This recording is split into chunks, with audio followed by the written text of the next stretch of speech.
All right. Welcome, everybody, to the Pathway to Adventure Council Advancement and Recognition Committee monthly webinar. On the third Thursday of every month, our team brings you news, information, training, and all aspects of advancement, recognition, and all kinds of wonderful topics throughout the BSA. We're very, very honored to be partnering with the Special Needs Scouting Committee of Pathway to Adventure Council. And Ernie Frommel and his amazing team have a couple of presentations for us. We've done a number of ones in the past, and really exciting to be focusing on autism this month. And next month in May, we'll be focusing on ADHD. So please come back and join us for future seminars, which will cover a whole bunch of sessions. And if you have any recommendations or suggestions, please let us know, and we'll make sure we get the right presenters for you. So thank you very, very much for being with us. And at this point, I'd like to introduce Mr. Ernie Frommel and give him the floor for tonight's webinar. Thank you so much for being here. Okay. Before I get started, I'm trying to upload a file into the chat, and I'm seeming to have a little bit of difficulty with it, but let's try it one more time. Since we can't really give people handouts, I thought we'd try doing this the modern way. Okay, so we want to do this one, and we want to choose it. It won't allow me to do it.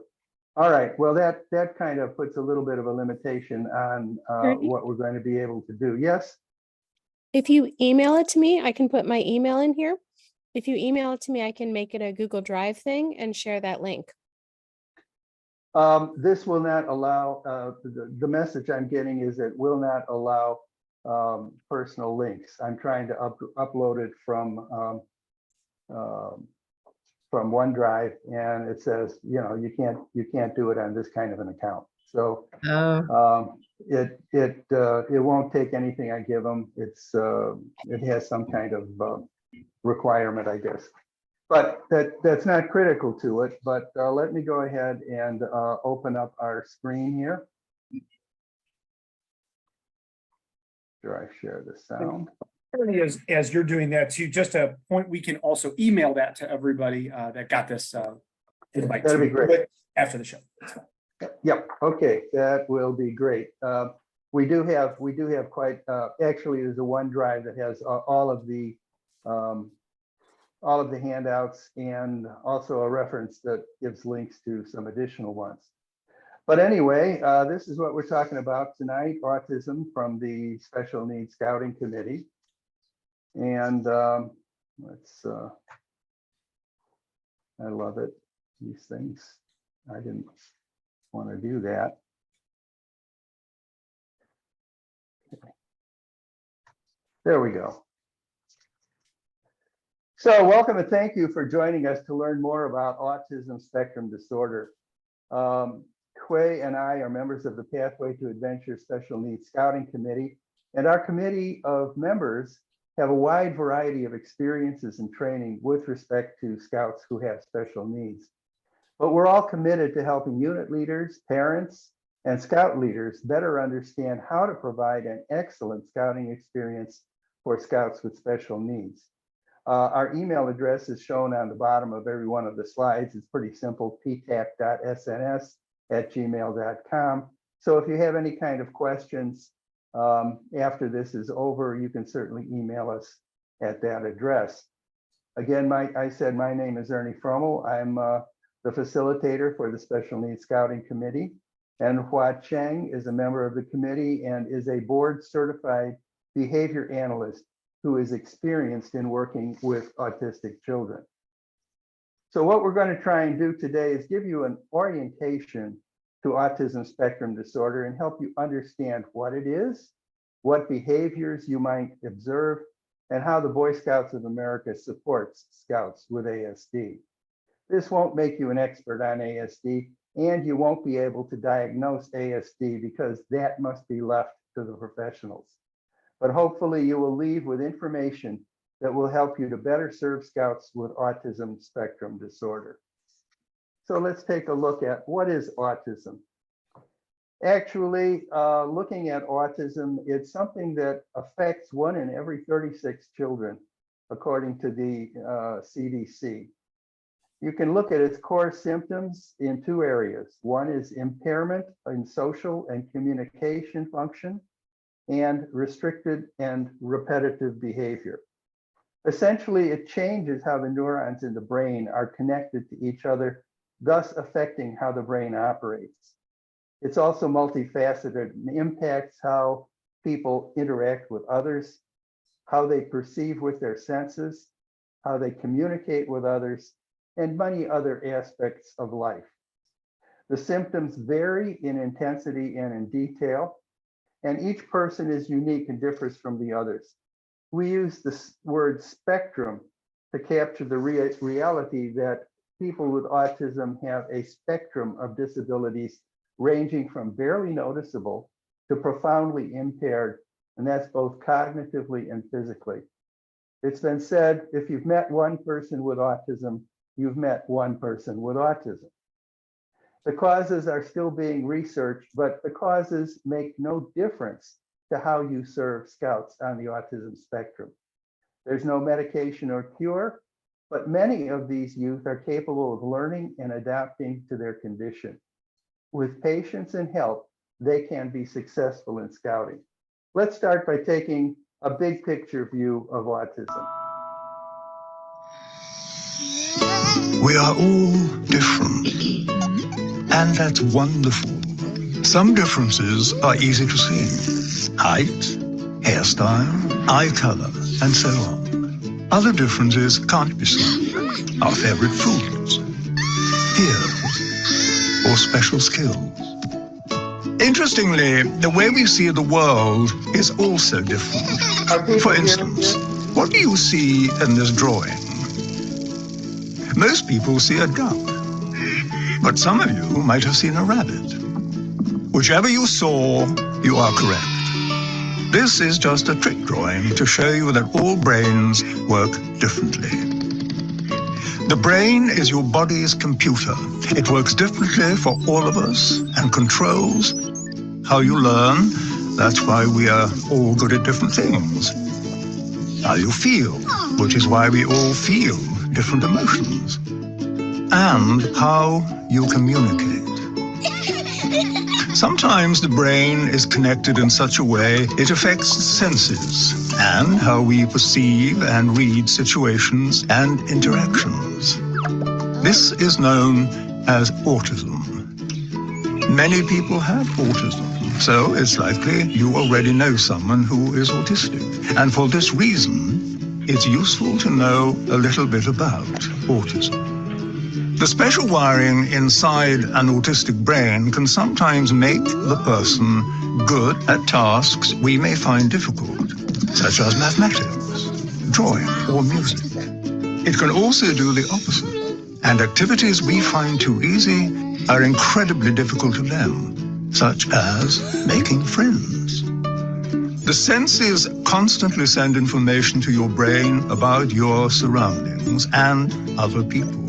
However, when a person's brain and its senses don't communicate well, the brain can become overwhelmed and confused, affecting how they see the world.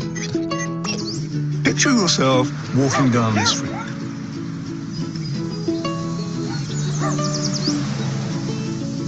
This is how an autistic brain may experience the same walk. Scary, isn't it? Sadly, in many cases, the person can't say out loud how they feel.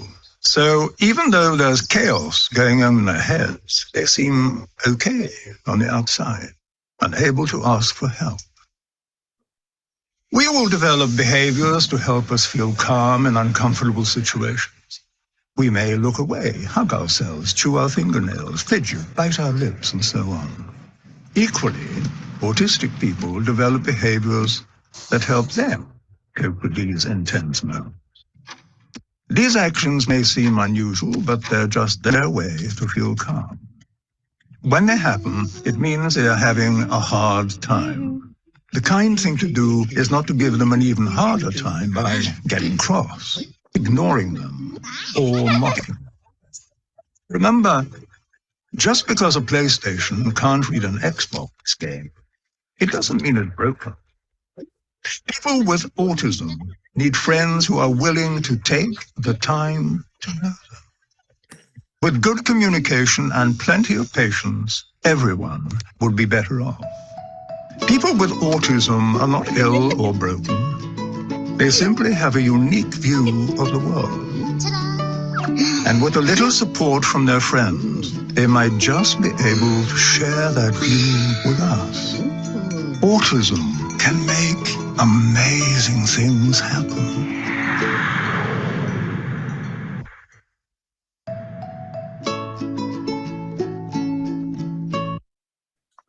So amazing things can happen.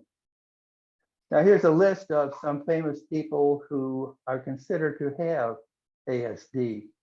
Some were actually diagnosed by professionals. Others were diagnosed based on the observance of their behavior by some experts. So as you can see, that's quite a range of people, quite a range of different sets of skills. ASD does not always limit accomplishment. And as Scout leaders, one of our jobs is to help youth understand their talents and abilities and to reach their full potential. Let's take a look at a few misconceptions about autism. What? So, yes. Can you hear me? Yes. Okay. So first, most people think that autism doesn't affect their families, their children's. Thus, it may not affect their children's scouting experience, which is not true. In March 2023, the CDC published a surveillance summary of the prevalence of autism covering the period of year to 2020.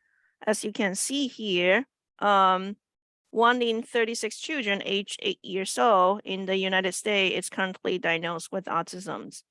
As you can also see, autism influence or impact boys 3.8 times more than girls, 1 in every 23 boys. And also, CDC established this monitoring network since year 2000, and then it has published 11th surveillance summary in the past 2 decades. The prevalence increased markedly from 1 in 150 children to 1 in 36 children. The public awareness definitely has been increasing, and you are more likely to run into people with autism now. We do not have the most updated prevalence data from the scouting organism, but Fremont Ranch in 2015 published their data showing that it's about 1 in every 20 people visited Fremont Ranch that have autism. I can definitely imagine that as a unit leader, it's fairly common for you to run into either boys or girls with autism in your unit now. Another common misconception is autism is obvious and it's easy to identify,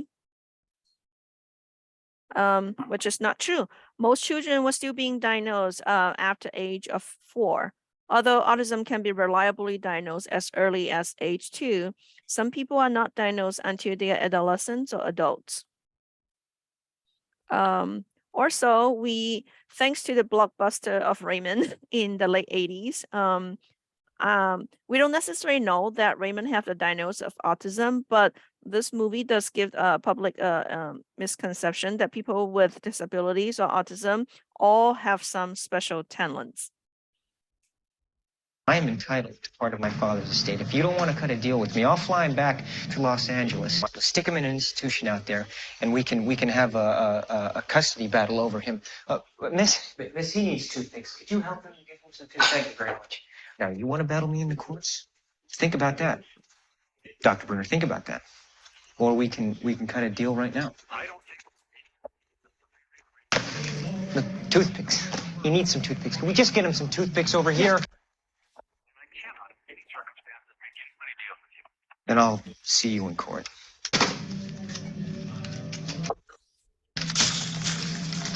I gotta check.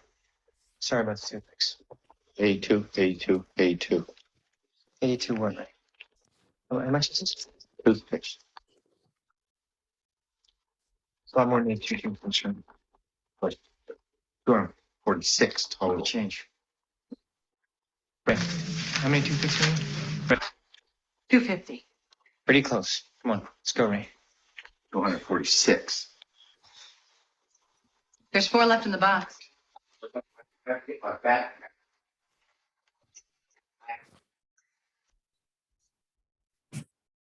With that math giftness, life will be much beautiful, which is not true. According to the 2023 Civilian Summary, actually,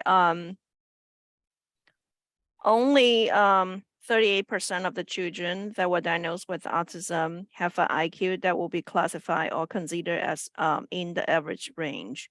Another 38% of the children also classify as intellectual disability. About 24% of the children actually in the at the borderline range. So majority of the children or people diagnosed with autism doesn't have a giftness like Raymond. Ernie already mentioned this. Some misconception will be that we can cure autism. We can, which is not true. There's currently no medical cure for ASD. The current treatment only seek to reduce the symptoms that are interfering with daily function and the quality of life. That will lead to a topic about, shall we treat all Scout the same?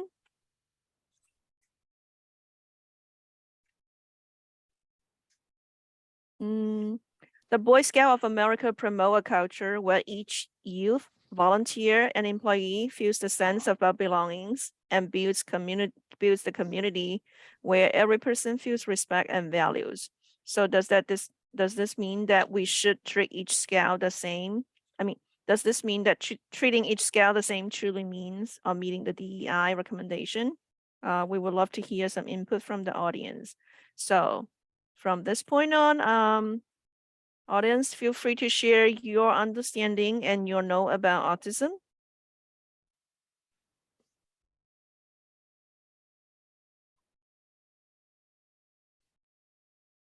Tom Wetzel, would you do me a favor and kind of check the chat to see if anybody's posting anything in there? Sure.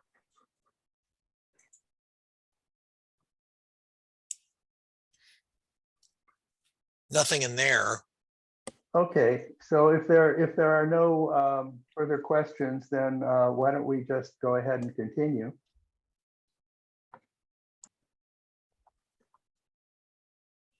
Sorry. So this slide give you some older terminologies about autisms. For example, higher functioning autism, Asperger's symptoms, and the PDDs. We are only sharing this with you so you know that these are autism spectrum disorders. The difference in terminology describing a particular Scout's ASD condition will not necessarily make much difference in how you work with them. Since APA rolled out the DSM-5 in 2013, diagnosis of the severity of the autism, it's more based on the profoundness of the delay and the impairment. So as you can see here, level 1, 2, 3, the bigger the number, the more substantial support that individual will need. So in summary, what is autism? Autism is a neurological condition and developmental disorder, and it's a wide spectrum of disorder. People diagnosed with autism may face many associated challenges in the society. For example, bullies, being bullied, safety concerns. For example, their severe problem behaviors like aggressions and self-injurious behaviors.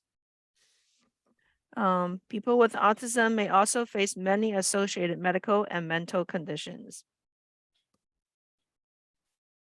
This peer-reviewed journal published in 2012 visually illustrated how challenging and inadequate it was to treat both core symptoms of autism and its associated conditions. Look at the big circle, big green circle, which represent the core deficit of autism. And then the little circle outside of the core symptom of autism, they break down those like complicated condition co-occurring with autisms. For example, genetic risk factors, biomarkers, cognitive comorbidities, behavioral comorbidities, and medical comorbidities. Compared to the general population, as you can see, some of those comorbidity happens a lot more, many times higher in the people with autisms. We can give you a couple examples. Feeding, you won't be, that's why you will be seeing a very upset, scout at the camp, just because he has feeding, issues. Anxiety, it's up a couple of times more in people with autism.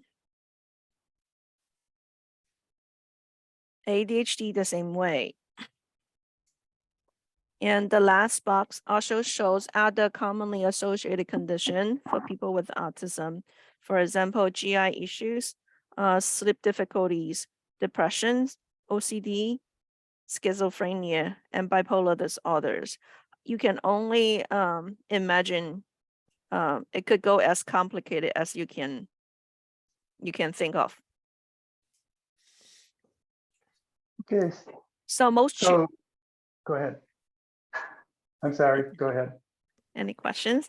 Most children with autism under level 2 and 3 may not be able to fully embrace typical scouting activities due to their profound language and social impairment, their intolerance to many environmental stimuli or events, their complicated co-occurring medical situations, and their severe, maladaptive behaviors, such as physical aggression, self-injurious behavior, and property destructions.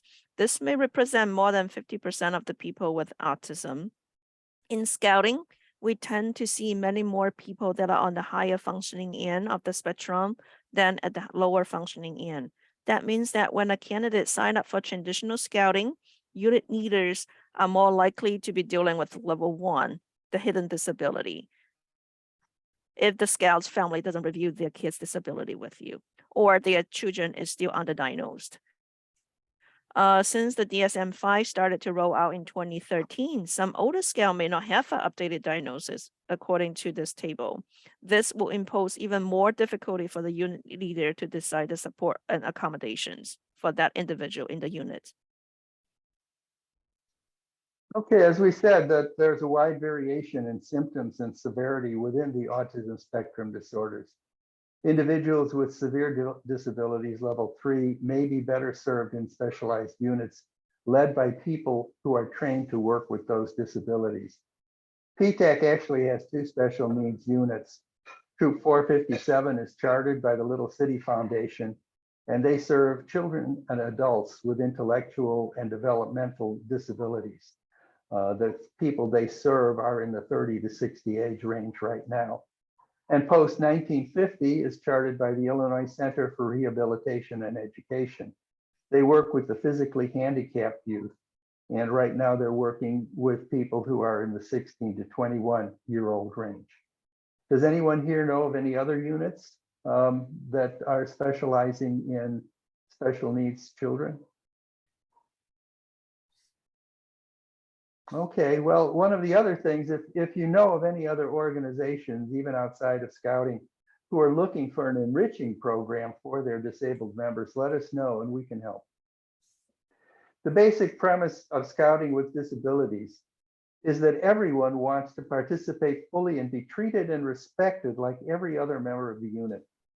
Scouts with disabilities should be given opportunities to camp, to hike, and to take part in any other unit activities based on their capabilities and safeties. How many people here have had experience serving Scouts with ASD in a traditional unit?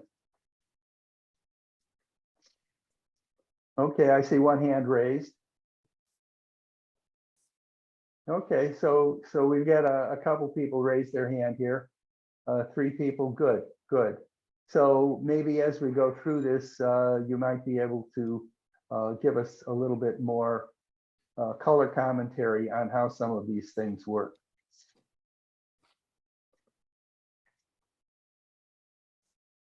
But the rest of this presentation is going to be focused on Scouts who can function in traditional units as long as they have the appropriate support.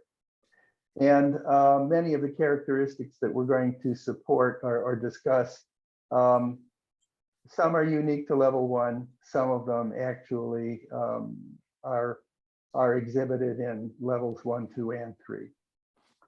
So let's take a look at some of what we call strengths. Many Scouts with autism are very strong at rote learning and memorization. They can recall minute details of something that has occurred in the past. They notice a lot of obscure details that you may never have noticed, or you may have forgotten or have left out in some way. They are extremely logical, almost to a fault. I get the image of Mr. Spock from Star Trek, but anyway. They tend to follow rules rigidly, and they're quick to point out what they consider to be violations of those rules in others. When you tell a Scout with autism that something is going to happen, you better make sure it happens, or you'll hear about it. And when you do that, don't be more precise than you need to be. If you say in 10 minutes, that Scout will hold you to it. All of these things are considered to be relative strengths. If they're carried to an extreme, they could impact pleasant, normal social interactions and could, prevent tasks to be completed appropriately. The challenges that people with autism have are kind of listed here as an overview. And all of these challenges impact the learning processes as well as how you teach skills during unit meetings and activities. The next few slides will focus in more detail on each of these points. As you can see, the first challenges, they have difficulty with verbal communications. A Scout may become hyper-focused on preferred topic, and they may keep repeating the words of their interests, and they may be, be persuasive on the same topic and talking about it again and again. They are having hard time waiting for their turn to speak in the conversations. They don't necessarily attend or comprehend others' idea as well, and they struggle with, initiating and holding conversations. And they're, like Ernie said, they tend to be very black and white thinking and very literal, logical, and that's to the language comprehension. So that will create a huge difficulty for them to understand metaphor and idioms.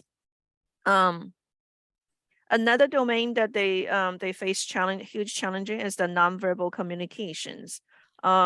Scout, with autism, it's very self-centered. They may not notice others' interests.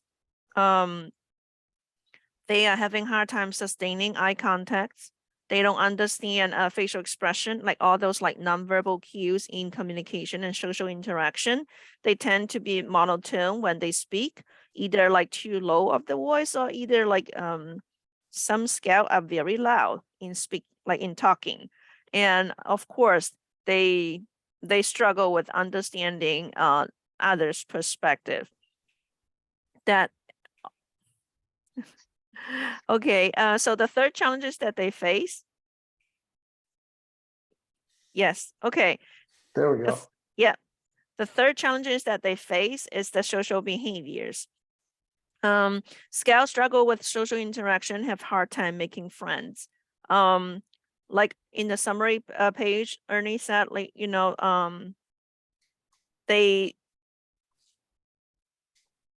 they are having hard time initiating, interacting, and they don't necessarily understand all those unwritten and hidden social rules. They speak to the peers in a very authoritative, like the adult vocabulary, and they are very rigid about rules. If you fail to deliver your promise, they are the first one to tell you. So the next challenges that we face is many scale on the spectrum tend to struggle with sensory disintegrations or dysregulations, which means that they are having hard time integrating the information they get from the immediate environment. They either get oversensitive to the environmental stimuli, or they either are not getting enough input, become undersensitive to the environmental stimuli. That will impose sometimes, or maybe a lot of time, they will impose safety concerns for the scale itself and for us. For example, I went to a camp with at Klondike with the scale with autism, who tends to be undersensitive to the temperature. Luckily, I was next to him, caught him before he got into hypothermia because he kept refusing to putting on layers. It was not until the point that he was almost collapsed that we were able to kind of like transfer him, like convince him that he need to go indoor and put on layers. So again, yeah, for example, I deal with the scale that it's undersensitive to pains. So all those, he will lift a cut untreated, and then after days in the backpacking trip, that scale would actually, delay everybody because the wound or the inflammation will get worse to prevent him continue with the hike. So all those really it's just that once the scale get overloaded or get impacted by the undersensitivity, it really imposes a huge safety and health concerns for him and the units. The next slides, it's as you can see from the previous visual, all those comorbidities, scale under the with spectrum tend to, like a high portion of them struggle with ADHD, which comes poor with their executive functionings. Executive function, it's just a collective terms for the cognitive process that involve goal-directed behaviors and ability to plan, organize, initiate, self-monitor, inhibit, and shift cognitive and behavior response. So think of the EF, the executive function, being the CPU of the brain. If you have impairment in this, that scale definitely will need more support in compiling all the and that scale will definitely struggle with organizing, completing tasks.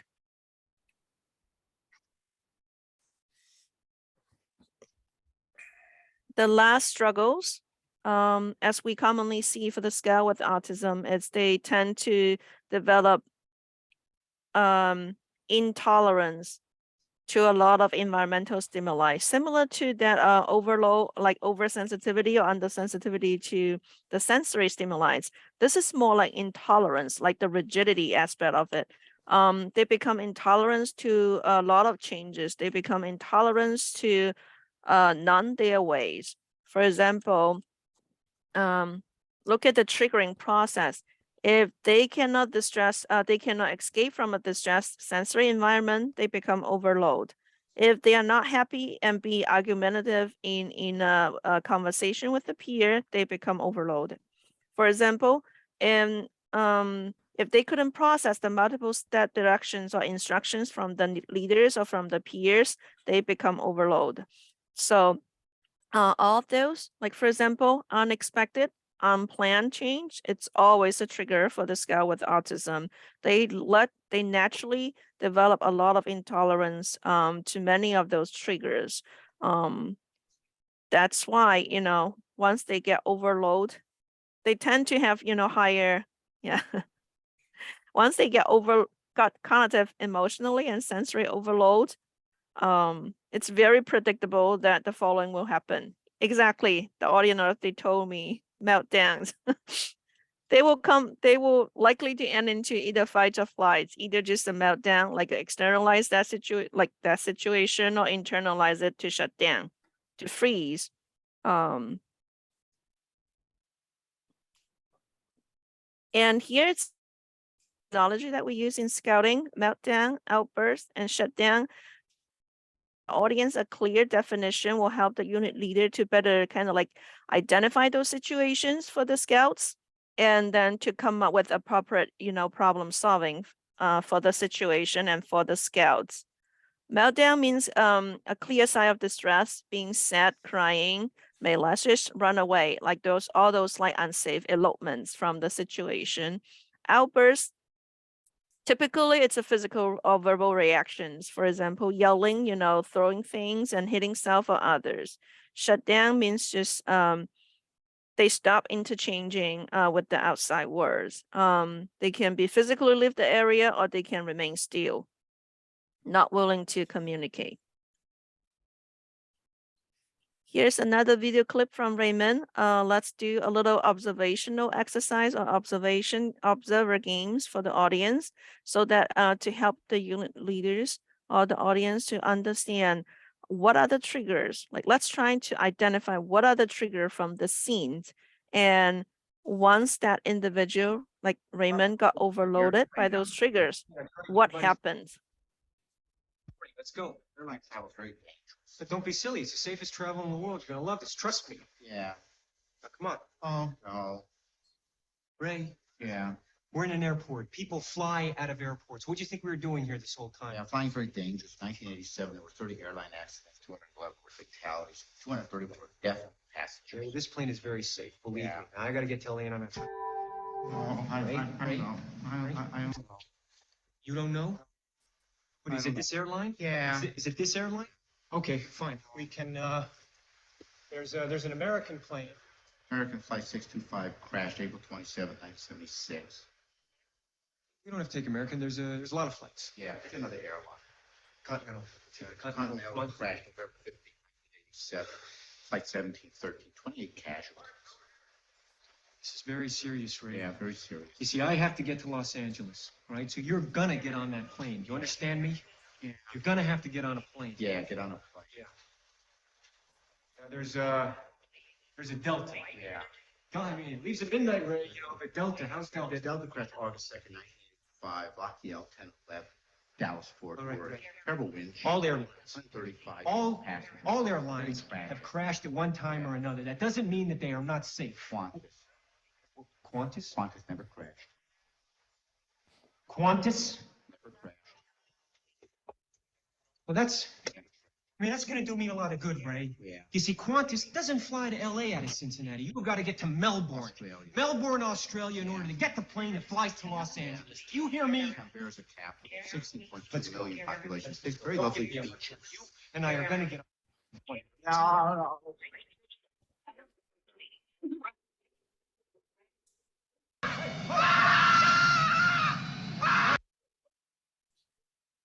We're not going to take the plane. He's okay. He's okay. He's okay. We're not going to take the plane. Just relax. He was upset. We were going to take the plane. We're not going to take the plane. We're not going to take the plane. We're not going to fly. Okay? Don't fly. Not gonna fly. Don't fly. Retire me, Ray. Any thoughts from the audience? What are the triggers here?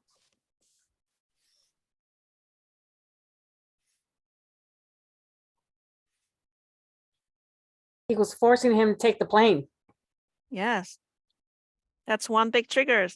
Brother yelling, trying to get him on any airplane. Another big trigger is actually coming from his intrinsic fears of airplane crash.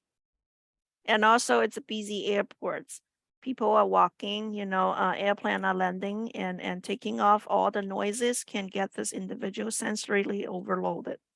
And then even him touching him to pull him along. Right. So does it remind you of any scouts melting down, in the camp out for you?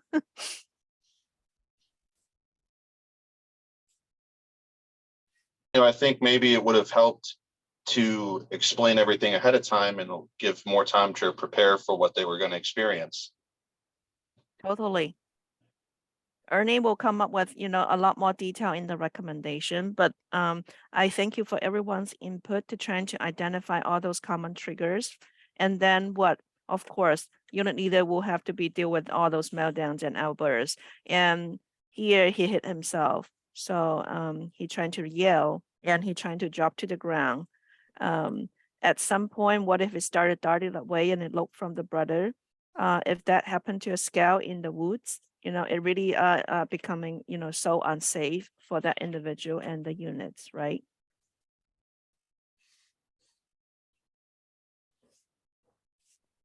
Okay, some of the guidelines that we have for dealing with these situations. First of all, no surprises. You have to have a consistent, predictable structure. And in some cases, you may need to provide some extra time for the activities that are going on. It's useful not just for scouts with autism, but for other scouts to have something like a visual schedule. Let me see if this works, if I can actually show you. Does everybody see opening flag ceremony? No. No, okay, so we'll have to stop share and then share this specifically.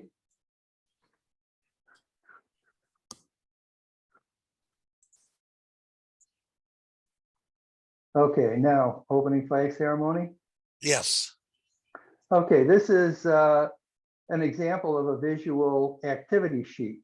And it actually goes through how somebody would conduct an opening flag ceremony. And it does it with various kinds of visual things.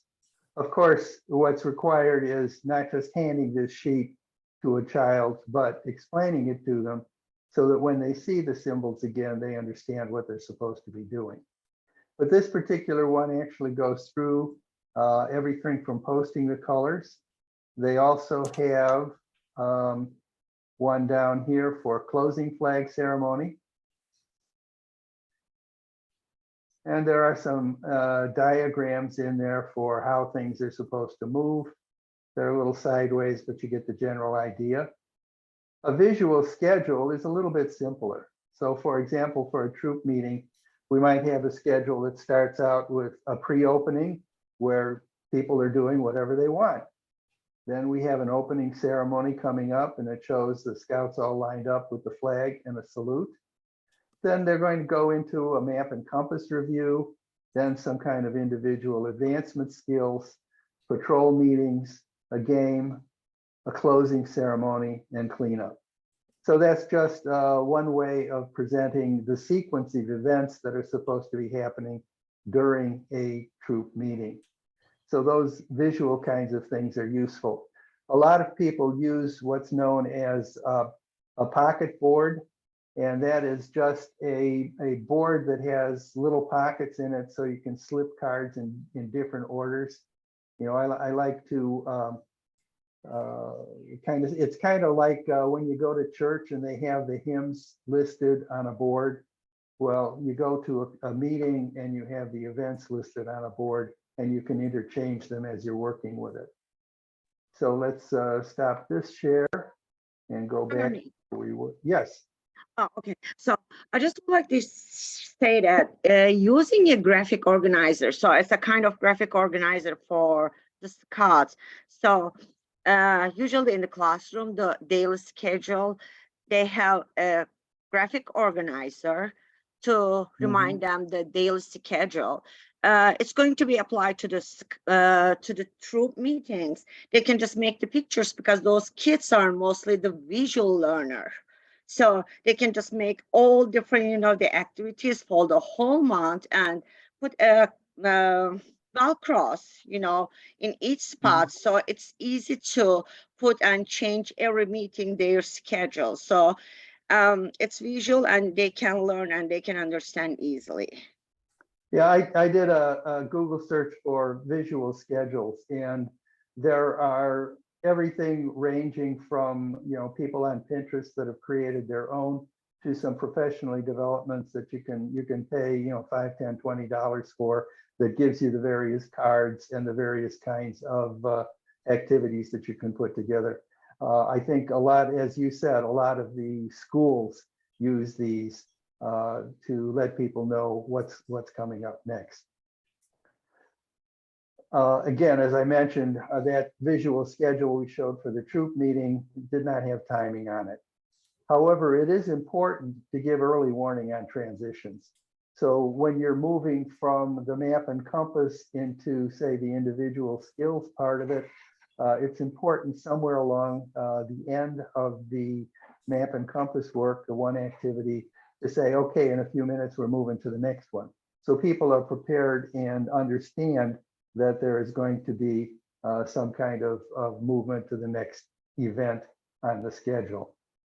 If you're going to be working with new activities, things that the scout has not experienced before, it's important to inform them about what those new activities are so that they don't get surprised and it doesn't become a trigger. We've already mentioned several times about breaking tasks into smaller steps.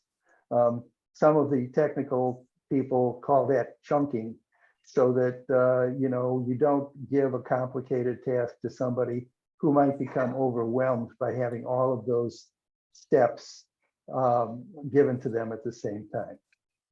And it's important to alert parents if there's going to be any kind of an activity that might cause sensory difficulties for the scouts.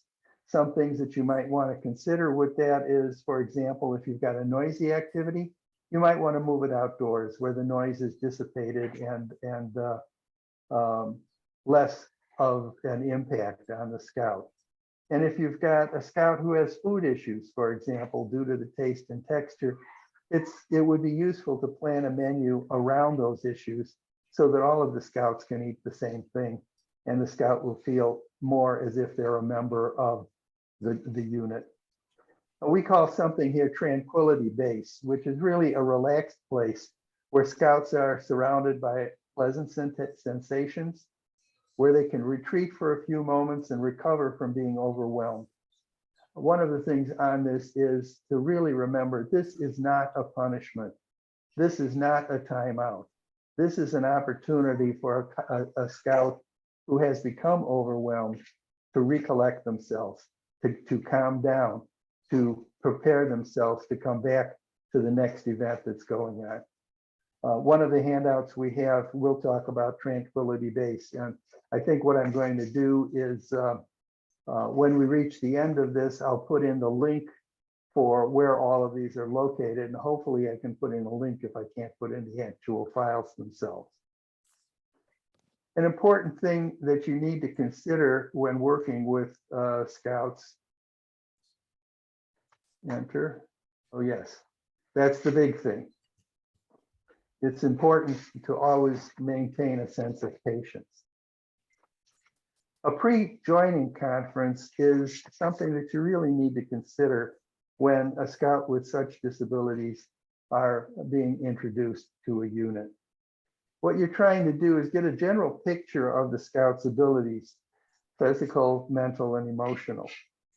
Find out whether there are any kind of special needs that scout might have in a meeting situation, on a camp out, or the various kinds of field trips that your unit tends to go on. Does that scout need specialized equipment? Do they use specialized equipment? I mean, some of that stuff can be very obvious, like a wheelchair. Some of it might be a little harder to identify, such as something that would help a scout communicate. What kind of support levels should we be looking for from the unit, the scout, and from the parents? What can the scout actually expect? And we really need to let the parent know that they might be required to help the scout move along the path of scouting as well. It's not just a situation where they can drop their scout off and hope that everything's going to work out okay. We always talk about an annual health and medical record, and that definitely needs to be available and accessible. It helps identify the mutual understanding and agreements that you have about the scouts' capabilities. And when you discuss the AHMR, You should include things like adaptive equipment that might be required, the general health, medications that might be needed, and what kind of hygiene this person is accustomed to, and to what extent the unit can support those needs. You know your scout. Well, whenever we get a scout in a unit, we want to know something about them. We want to know what their interests are. I mean, Scoutmaster Conference is designed for that purpose, to sit down with a scout and find out what their interests are, what they'd like to do next, what they're having problems with, and so on. In this particular situation, there may be additional things that we would want to know. And again, one of the handouts includes a form called Know Your Scout, and we'll pass that on. The important thing is that with an attitude of accommodation, all of this is achievable, and a remarkable level of participation and a positive scouting experience can be promised to almost every scout. We have some special things too that are available to scouts with special needs. We are able to register scouts beyond the age of eligibility. And what that essentially means is that youth and adults who are developmentally disabled or cognitively impaired, who have severe physical challenges, can be considered for registrations beyond the age normally used for a particular unit. So for example, that means that a scout in the, well, what we're talking about is they can be registered in a pack beyond the age of 11, in a troop beyond the age of 18, in Sea Scouts are venturing beyond the age of 21. So the disability, though, has to be permanent and so severe that it's impossible for them to advance at a rate, even if it's significantly slower than their peers.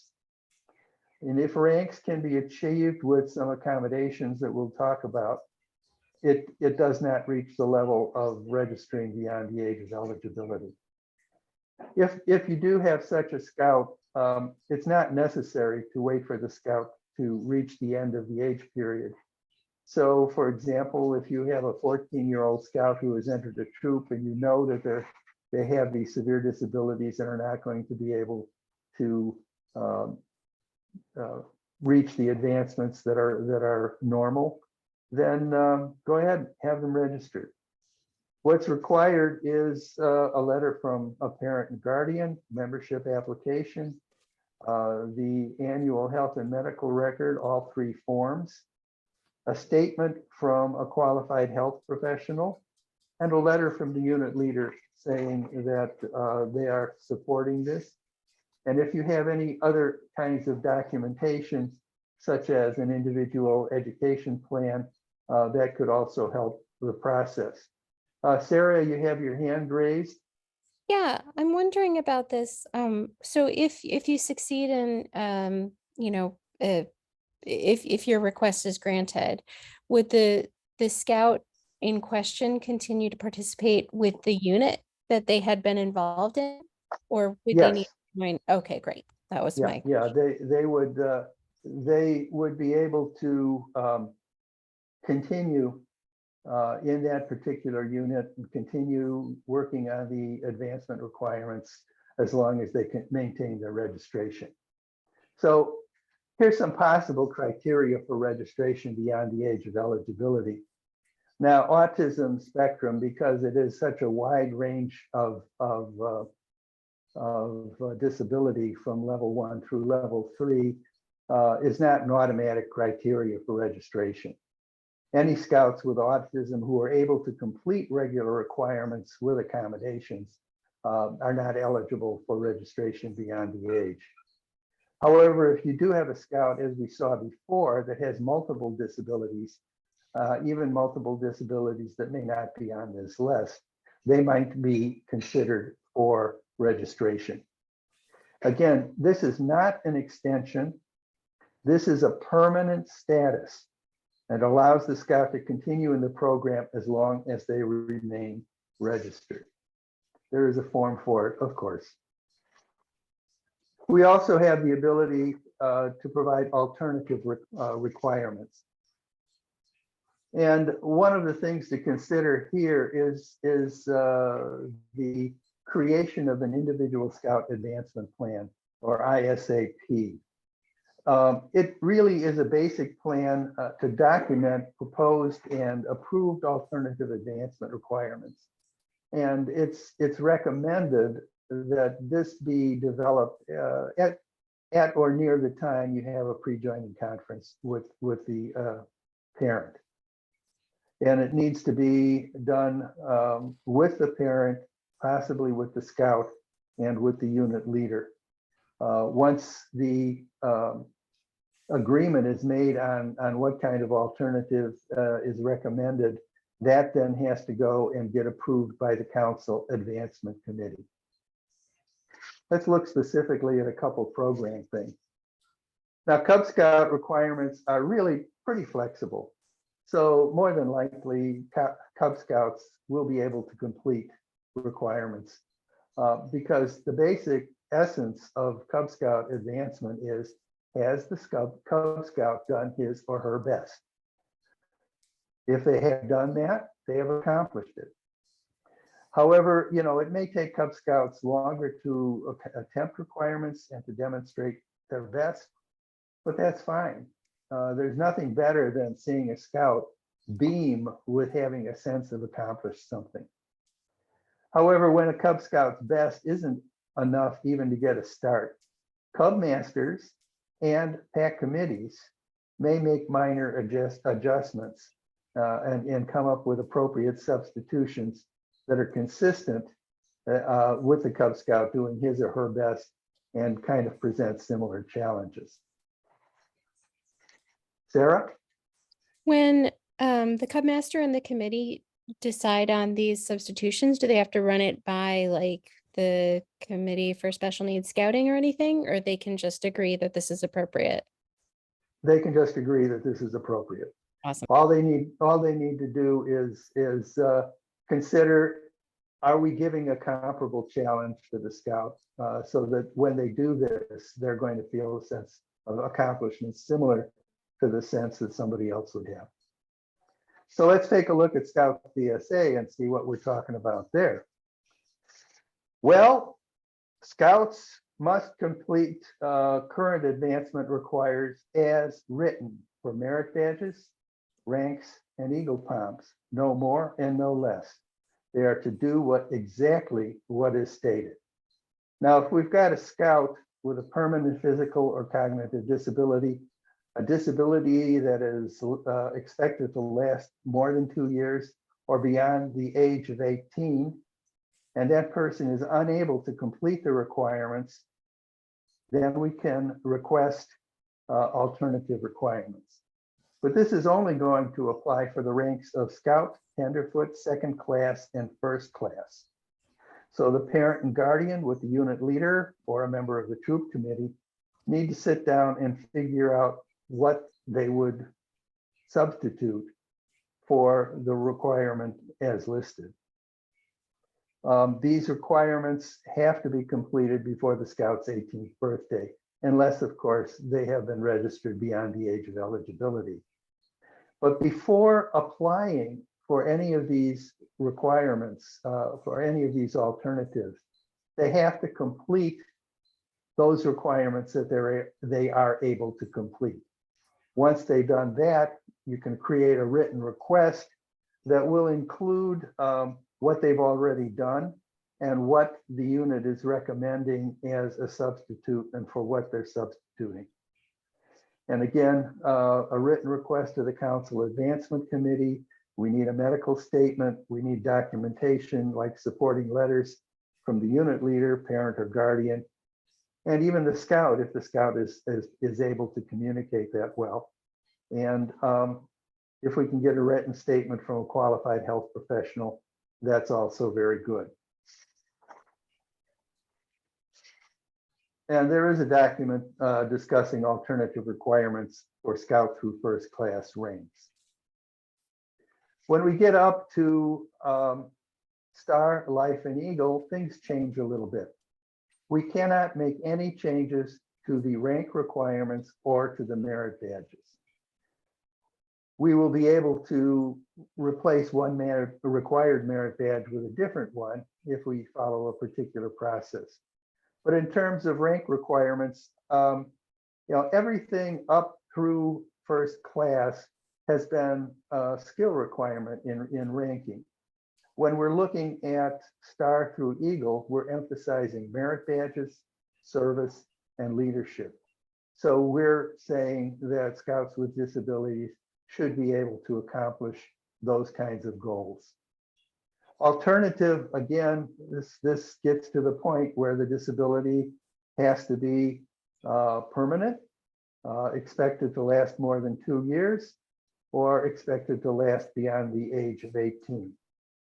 Any alternatives must present the same challenge and learning level as those they replace and have to be completed by their 18th birthday.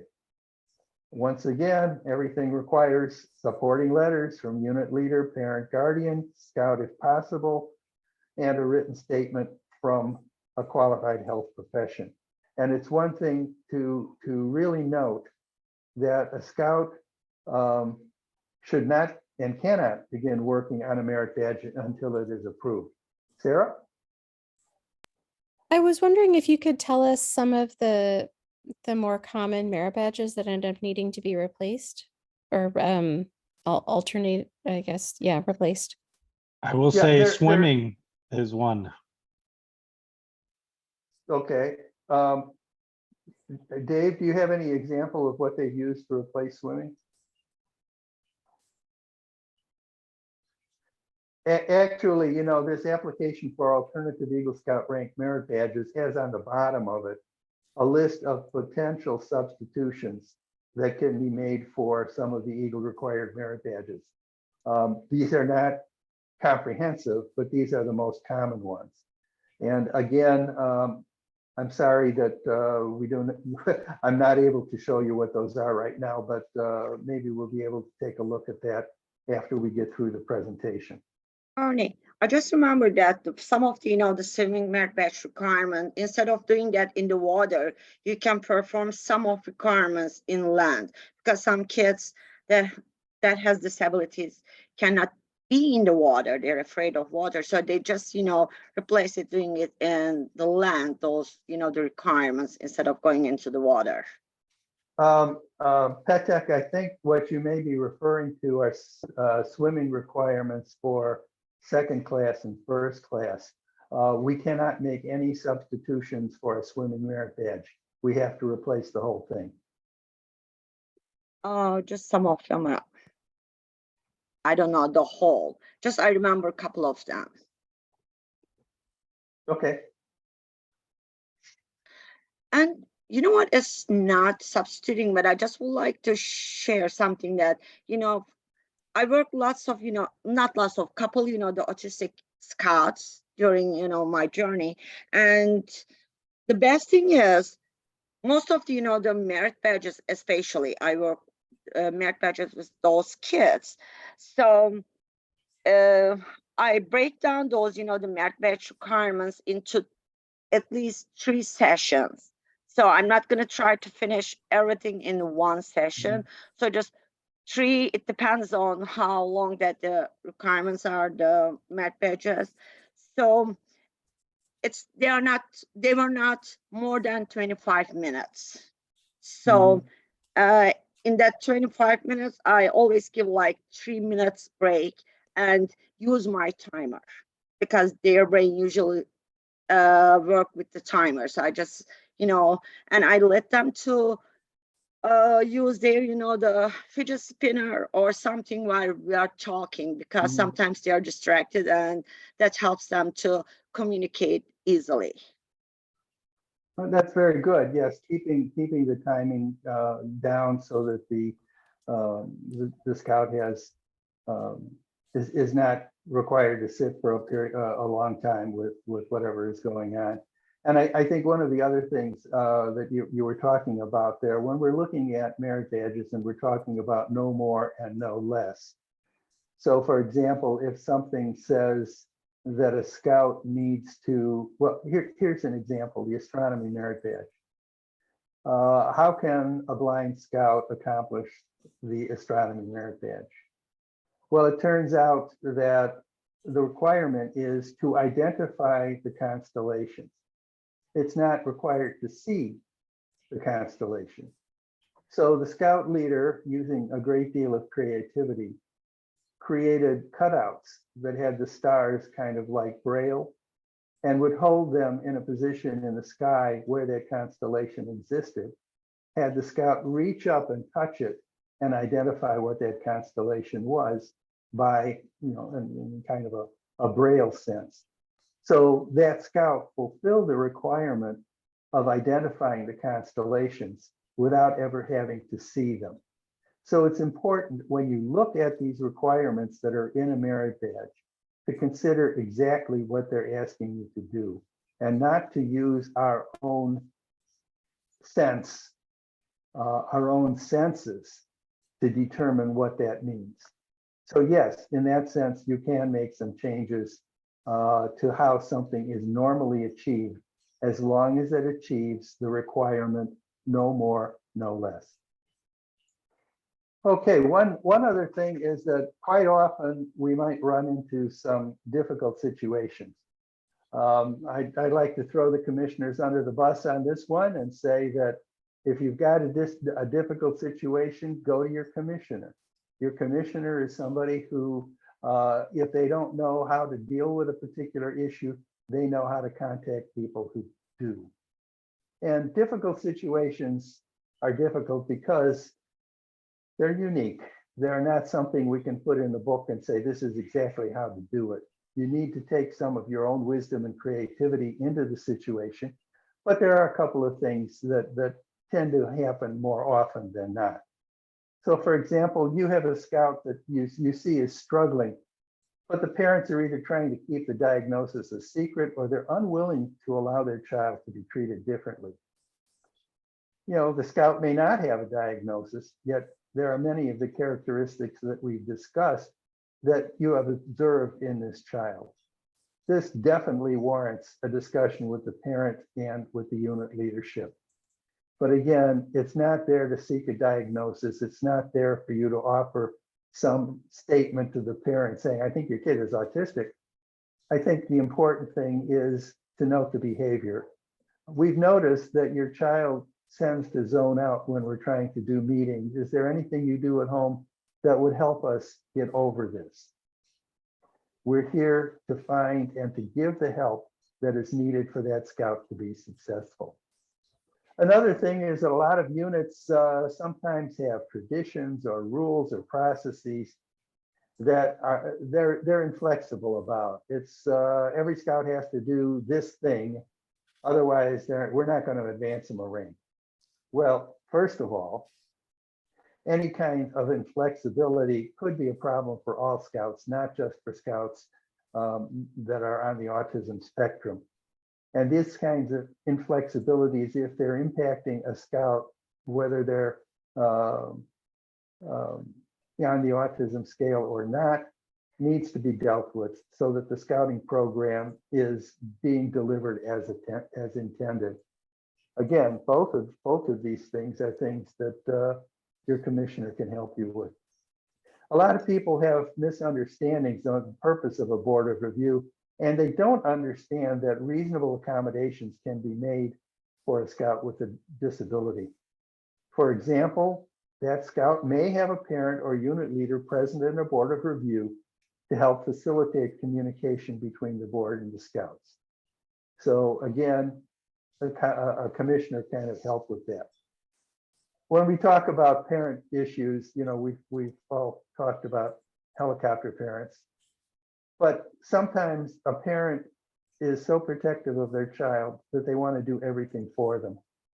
At some point, we may need to talk with a parent and say, look, we've talked about this child's capabilities, and we've agreed that given time and support, the scout can accomplish this.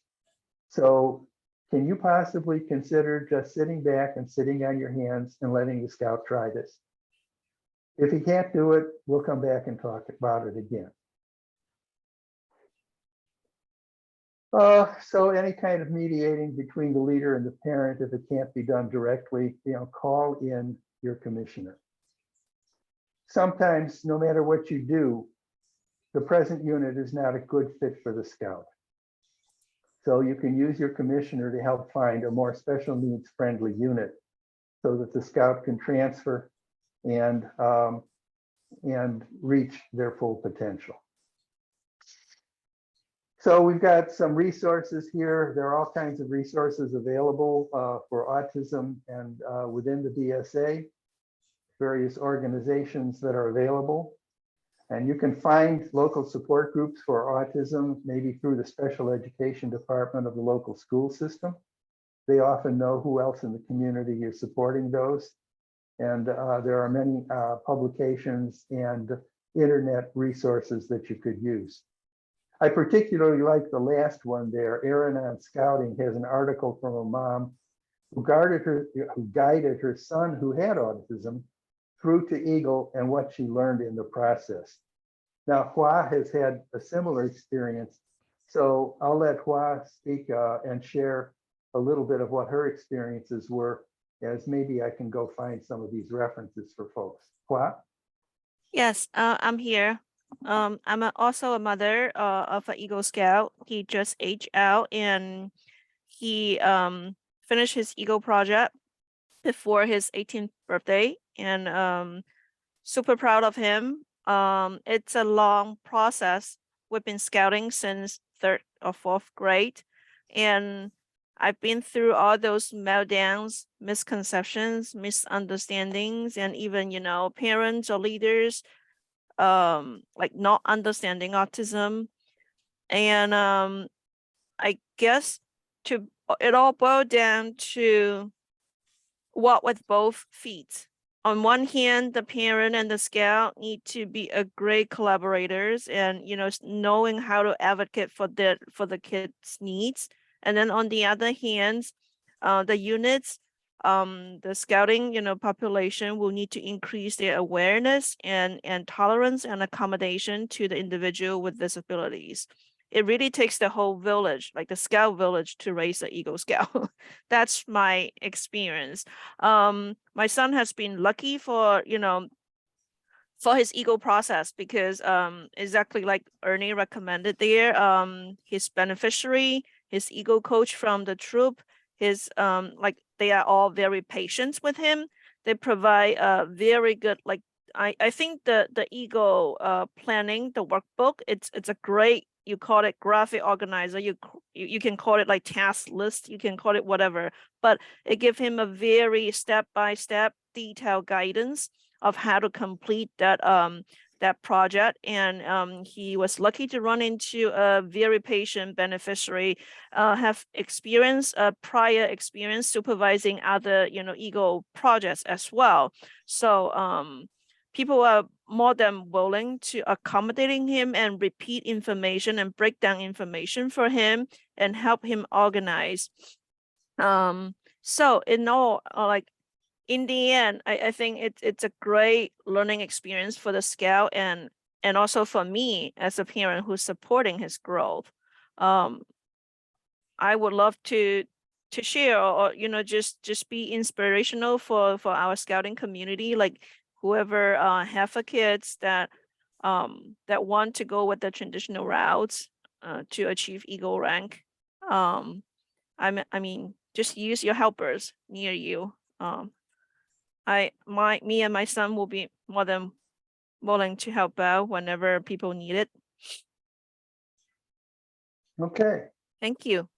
Let me just share a couple of things here. I put in the chat a link to a OneDrive that has all of the references that we've been talking about. But I would also like to, where is it? So it's fun to find these things. Here we go. This is the National Scouting Special Needs and Disabilities webpage, and it's got all of these resources available to it. There was a question about potential alternatives. Is this showing the application for alternatives or not? Are people seeing the application for alternative Eagle Scout rank merit badges? Yes. Okay, so as seen down here, for example, possible alternatives, swimming, hiking, or cycling. The ones that they've seen in the past are archery, athletics, canoeing, kayaking, motorboating, rowing, sailing, or snow sports.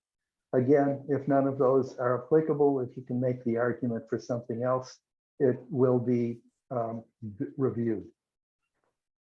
So these are the kinds of things that are available on that website. Whoops. So again, we've got Eagle Scout requirements for the registration beyond the age of eligibility, the individual scout advancement, and then first tenderfoot through first class rank alternative requirements and so on. They also list several webinars that have been existed. And it's too late, but if you happen to have been in Houston on April 21st to 22nd, you could have attended one there. And there's a whole bunch of different things that are available there. I'm going to stop. Ernie, that's this weekend. It's not too late. Oh my gosh, you're Well, right. It's this weekend. I'm sorry. Maybe I should put that back up so people can quick get a flight. All right. Yeah. Yeah. No, not happening. All right, let me pull up the chat. I haven't been watching that. What other kinds of questions? Exactly, Sarah. Make an observation of what the scout needs to be successful without making a comment about the diagnosis. And you're right, everyone has different needs, whether they're on the autism spectrum or not. And those are what we need to understand if we're going to help a scout on the spectrum or not achieve their full potential. Okay, so let's see, what else have we got? Sarah here? has her hand up. Sarah, go ahead. So one question that I had that I've been struggling with, we have several kids with autism in our troop, of varying, sort of degrees of affectedness. And so, but in scouts, troops are scout led, but scouts are not always the clearest communicators when they're giving instructions or trying to tell people what to do. And so I've found that this is a challenge for some of our scouts who maybe get anxious if they don't understand what to do. Or, and actually this applies to next month's ADHD webinar too, right? They're just missing the instruction. And so particularly though, these scouts with anxiety because they don't know what's happening because they missed the instruction. They don't understand what to do. They don't want to ask, or if they do ask, they're asking really quietly, or, the scout who's doing the leading, just like repeats himself, but still isn't clear to the scout who needs, more direction. I'm trying to understand as an adult leader what I should do that still supports scout-led units, but makes sure that our scouts who have different needs have the information they need to be comfortable and successful and, move forward with whatever activity it is. Ernie, can I jump in on that one? Sure, Dave. Are there any other scouts in the unit that they take a liking to, or that attach themselves to? Try to, that I think it's beneficial for both of the youth if you can get another youth to be that go-between or that mentor that assists the one that doesn't, so that he doesn't feel so uncomfortable, he or she feel uncomfortable. And that certainly the able-bodied scout also has some benefit working with a scout with special needs. Like a buddy. Yep. Yeah. That would be the first place I would start, but if that's not appropriate, maybe find other ways to like utilizing pictograms or things for that individual. Yeah. I think there is something else that you might want to consider. When I first got involved in scouting, what we were told in the training was that the scoutmaster's most important job was to train his scouts to be leaders and to train the patrol leader and senior patrol leader and so on. So one of the things that I found to be effective at some point was to have a little quiet chat with the senior patrol leader about how they were going to present something and ask them questions to help them understand whether what they were presenting made sense or not. And to try to help them grow in their leadership by offering to them alternative interpretations of what they said so that they can see how they're impacting other people. And then hopefully that senior patrol leader would follow up with the same method with the patrol leaders. So, our job is to train them in leadership. And that means training them to be able to deal with a variety of people who have different needs, who have different ways of understanding, who may not have the same attention span that the leader may be expecting. I know when I was a director of a unit, I had a woman who would come to every meeting and pull out her knitting. Well, at the beginning, that was very distracting to me, but after a while, I understood that was her way, or that was her fidget, so to speak, and that was fine after I understood that I could get around that, and she was really actually paying attention. So training youth in leadership means training them in how to provide the information that people can understand. And again, I think what Dave says is, and we saw it in the video at the beginning, if you've got somebody who is going to be the friend of this individual, they can help them understand what the scout may have missed or what the scout may have overinterpreted in what was being directed. And why you had your hand up? Yes, I just want to echo what you said because I have a great experience from my local troop via my own kids' experience because like I think when I advocate to the unit leader, let's offer a disability awareness merit badge on a regular basis. It really bring a lot of positive, influence to the to the scouts because it offer a great opportunity, like regular opportunity for the scout to talk about and understand and get to know more about disability as a whole, not just to target, someone in the unit that needs special supports. And then through that discussion, the scout with disability feel more welcome to discuss, expose or discuss his own struggle with the rest of the cohort. And then other scout will just get more understanding about what the individual's needs are. And then it just cultivate like what Ernie said, like the leadership on the neurotypical scouts in just so naturally, so that they develop the skill to lead a wide variety or maybe a wide range of skill levels of the scouts, either like the younger scout or either the scout with disabilities. That's one thing. Another thing, the SPL, the PL, definitely great suggestion. Our scoutmaster has done a great job. And when my son had the meltdown, you will see that the SPL will be wanting the rest of the audience, give him some space, give him some room. He doesn't need an audience. So that's so helpful because at the spot that he meltdown, it's already a tranquilized, phase. So that, he can feel safe, he can use the time to process the information and move on. And also, when he doesn't understand the instruction, like Sarah said, when he struggle with understanding complex informations, at least the scout, my son, he feel welcomed and, being able to seek help. He wouldn't feel like embarrassed or or the sense about people doesn't understand him. He will just like use his self-advocacy skill to go up to the older scout or maybe the leader to ask for clarifications. Okay, I see Tim has his hand up.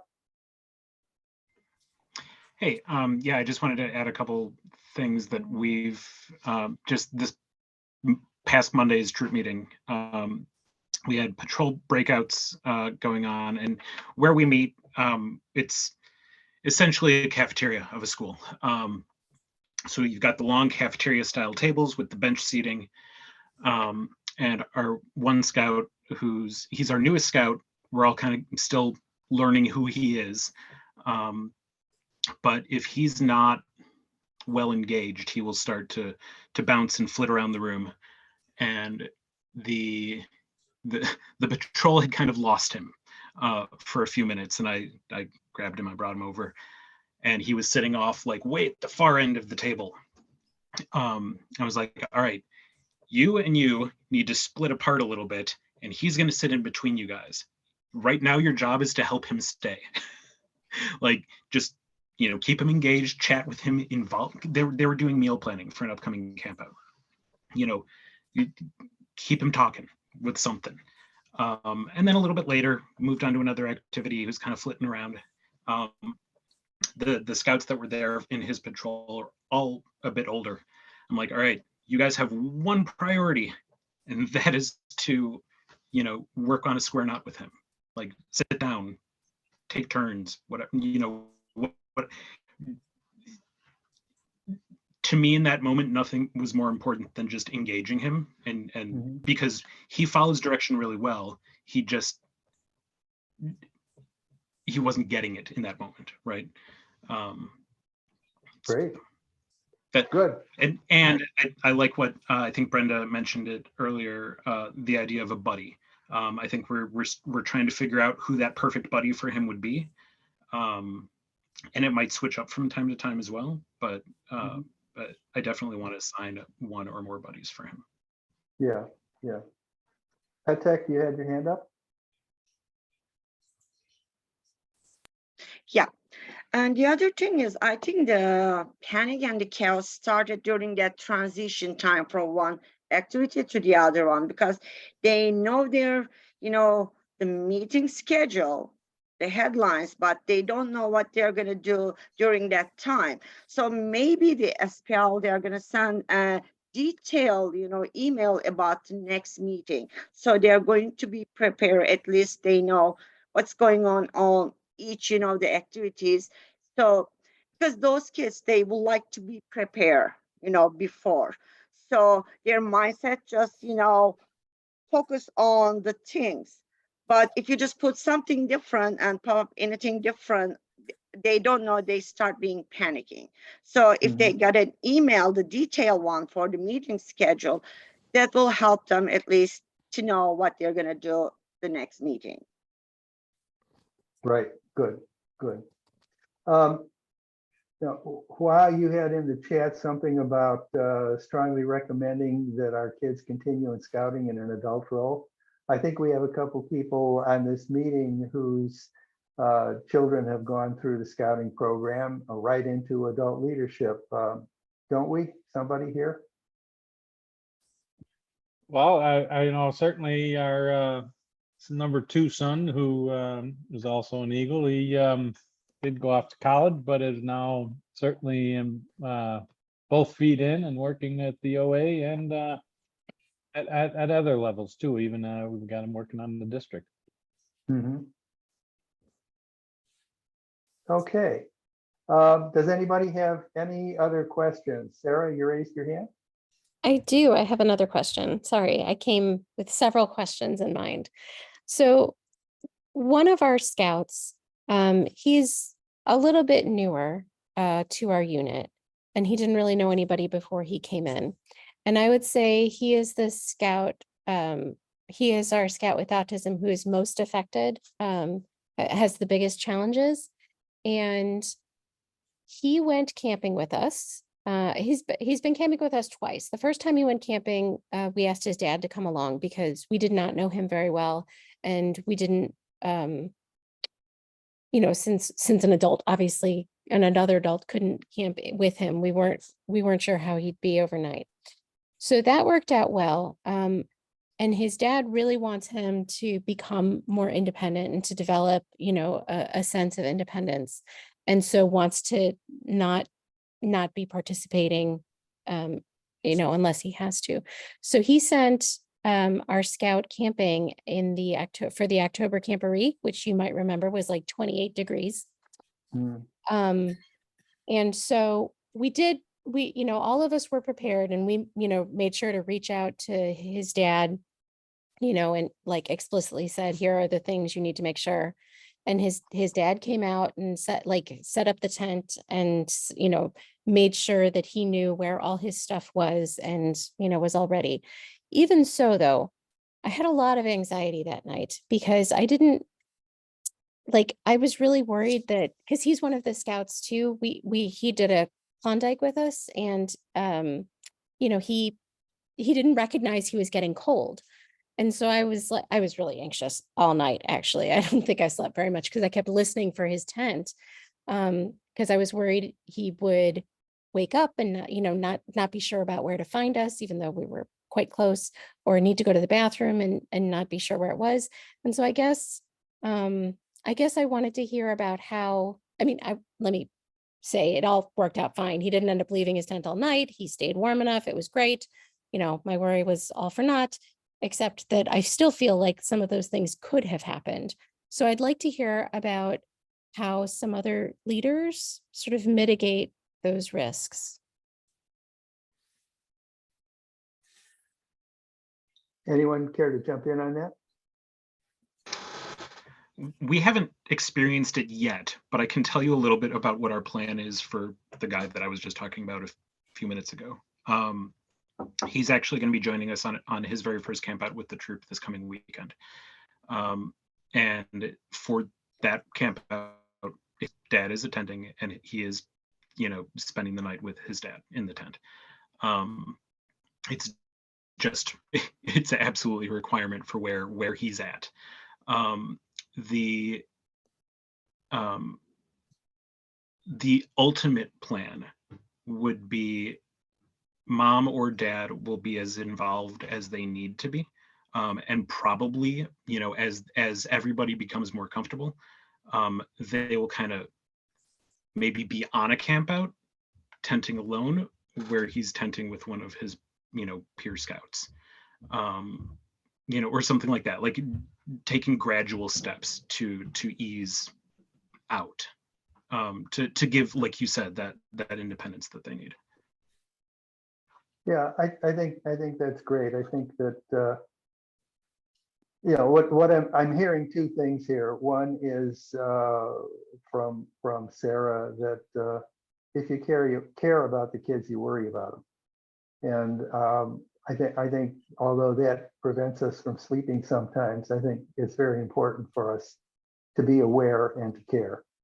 And the other thing I'm hearing from Tim is that they're working out these arrangements with the parent as well, so that you do get a better understanding of what is within this scout's repertoire of behavior, and what have the parents been able to do to break them out of a potential meltdown or a potential stress situation. And working with the parents and developing that plan that kind of weans them away from dependence into interdependence, I think is an important thing that helps that scout develop their full potential. We have reached I have got one other thing that I think is very, sure. I think we need to talk about the parent camping with their child. Come September, how is that going to be? Without that parent joining the unit, does that have? Should that then go to council for approval? All right, as we know, the National DSA says that a member of Scouts BSA camp with their parent unless it's been approved by the council. That's one thing. The second thing is, come September, any adult who attends a camp out has to be registered and has to take YPT. I think those are the kinds of things that it would be important for the troop committee to bring in somebody from the membership team at the district or council level to explain how that's supposed to happen, so that they're all aware of what some of these new regulations and requirements are. Personally, I think I'm at the point of not totally understanding how these things work. A lot of times, a requirement is made without considering the implications to another requirement. So, these have to be worked out as we go through. Did you just say aim then shoot, or shoot then aim? My belief is ready, fire, aim, ouch, my foot. I think the wording isn't that you have to be a member of the troop. It's that you have to be a registered leader. And- Yes, you have to be a registered leader in scouting, correct? Right. Other than a merit badge counselor. Oh, I did not remember that. But I guess what I was going to say is, I know in Cub Scouts, you can have the lion parents and the tiger parents who must register with their lion or tiger scouts. I wonder if there's going to be the possibility for, these sort of companion parents. Well, the requirement about getting permission for a parent to tent with the scout is only for Scouts BSA. It's not for Cub Scouts. No, right. But I mean, I guess what I'm saying is, if they were registered somehow as a lion parent, even if they don't have a lion, then, because those parents register for free. So I wonder if they could, I don't know, I'd have to think about it. But I love what Mrs. Steiner said in the chat. They have parents register as Scouter Reserve. What's that? Mhm. That's Well- a position where you don't have to have any training. But you have YPT, but Yeah, you have to have YPT and you have to have the background check authorization, as well as an adult application. And you have to pay the fee, but you don't have to take any requirement. It's designed for people who have the desire to maintain a relationship in scouting, but don't necessarily have the time to be a full-time leader in any of the units, districts, or whatever. So it is a good option. It gives them a registration, and Sarah, you're right, they don't have to be a troop leader, they just have to be registered appropriately. Okay, I think, Petek, did we get to your question? Yeah, I just would like to answer something. These kids, she mentioned about the game on the camper one. So for these kids, it's hard to use their common sense. So their brain just work with the rules and instructions. They are very important for them and very effective. So before all those events, if you're going to give the rules and instruction, if you have opportunity to make some demonstration like the cold weather or the hot weather, whatever your plan is, or the event is, if you make it, give the details and write it down, all those rules and instruction, they're just going to follow all these step by step, because their brain works like that. Because in our education system, everything is in order. So they code their brain like that, since the kindergarten. So it's easier for them to understand. Okay, good. Well, we're at 8:40. This was supposed to end at 8:30. I don't have any objections to continuing for those who wish to have further questions, but I don't want to overstay my welcome to the Advancement Committee or move them into a different tier of paying for Zoom. You are great, sir. The room is yours as long as you want. Yeah, I thought that Okay, thanks, Chris. the calendar thing was actually till 9. Really? That's what I'm pretty All sure. right, wait, let me bring out the other 12 slides. No, I'm kidding. Okay. Hey, Ernie, you just had that advancement team. I know sometimes they go late night into the night with their meetings, so. Oh, nobody told me that. Okay, So, Ernie, yes, well, can I just yes, please. echo what team and Sarah's question, like what team said, and hopefully that will give Sarah, a better answer. I'm a parent. I'm also, serving as a merit badge counselor for our troop, but I think team's idea, like systematically fading out the parent, it's so important to ensure long-term success. And how the troop leader approach parent really make difference. If you approach parent saying that this is an obligation, you have to show up in order for your kids to do scouting, that I personally feel very offensive and not compassionate, but if a troop unit leader approach a parent saying that we want to set your kids up for success, we want the troops, I mean, the rest of the troop and your boy, or maybe like now girls, all have successful, scouting experience. Can you please be involved as much as you can initially? That sounds a lot more welcoming and compassionate and caring. And I think if I were approached by that way initially, I will definitely, contribute more. That actually is what I did. Initially, heavy parent involvement is so essential to ensure the success of my kids and the rest of the kids, because it will be so unfair to make the troop leader, Sarah, bear all the anxieties and not being able to cover the rest of the troops, right? It's really just that I think the point I'm trying to make is that approach parent in a way that is collaborative and like setting goal for success, because it does take the whole scout village to raise that kid to eagle. Absolutely. I love that. Thanks so much, Wa. Thank you. I'd like to share another thing here. Let me just get this up.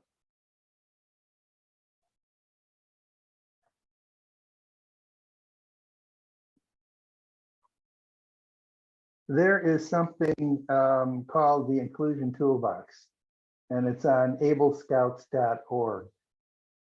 They have all of these various modules that can be very helpful. Here's one that is good as you're starting to develop a pre-joining conference. What is the parent's role in supporting a scout? And what is the unit's leader role in supporting a scout? Those are important things to help people understand not only what our responsibility is as scout leaders, but what we might be able to ask the parents to do as well. And again, I think it is very important to be able to do that in a friendly way, in a way that focuses on the development of the scout, and that welcomes them and invites them to be a part of their scouts' growth. So those are a couple of things. And again, they do have, we've taken a number of the things out of this autism module in our presentation tonight, and there'll probably be some things out of the ADHD for next month's conference. But all of these are interesting and important for people who wish to understand a little bit more about scouting's view and commitment to scouts who have special needs. Anybody else have anything they would like to ask, add, comment upon? I have one other image in my mind. I've been on the staff of the National Jamboree for a number of years. And the National Jamboree, of course, has a commitment to special needs and has programs to help people understand disabilities. But I have seen units that have brought special needs children with them. And I have seen the scouts fighting for the ability to be that special needs scouts guide and to take them to the program and to be with them at lunchtime and to make sure that they are safe. And I think that is a very high and it's something that says whatever those units are doing, they're doing it right, because they're not just supporting this scout, but they are helping the so-called neuronormal scouts to understand how to work and how to support other scouts. So, you know, I've always found that inspiring to see that these other scouts are so committed to making sure their buddy, who is a little bit different, has the best possible time that they can have.